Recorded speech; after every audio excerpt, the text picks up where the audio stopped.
طبعا يا جماعه بعد ما فشلت في التخفي ان انا اروح اطلب الترندات الجديده من المطاعم وبقيت بتقفش، فانا قررت ان ابدا سلسله فيديوهات جديده واخلي الراجل اللي ورا الكاميرا ده هو يطلب لنا الترندات، وممكن نسميها مثلا المفتش اتش. والدور بقى المره دي جاي على سموزي بارادايس، فهخلي طه دلوقتي يطلب الاوردر واجي لكم كمان شويه. اخفي المايك كده زي الفل.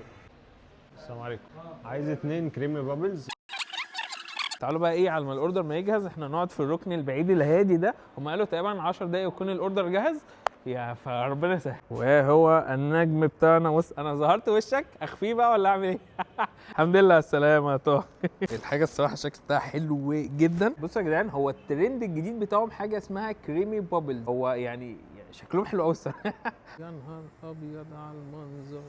بص الباستر كريم باظه منها ازاي. بص انا تعبت من ترندات البيستاشيو، فهو مبسوط وفي حاجه جديده بتخش بقي. هي اقرب عارف الاكلير، هو يعني طعمه قريب قوي منه، بس تحس ده ان هو مثلا الاكلير بتاع ولاد الناس، طعمه حلو قوي.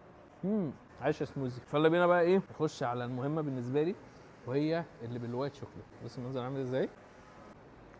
ميكس بيلعب جوه بقي. صوص الوايت بتاعهم عظيم، لايق قوي على الباستر كريم، يعني تحس ان هي مسكره اكتر بكتير، بس في نفس الوقت الفراوله دي بقى هي اللي مهديه الطعم.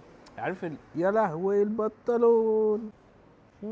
حلو قوي، محتار مين فيهم احلى. بصوا انا همشي ورا قلبي الصراحه واقول الوايت شوكليت احلى بكتير.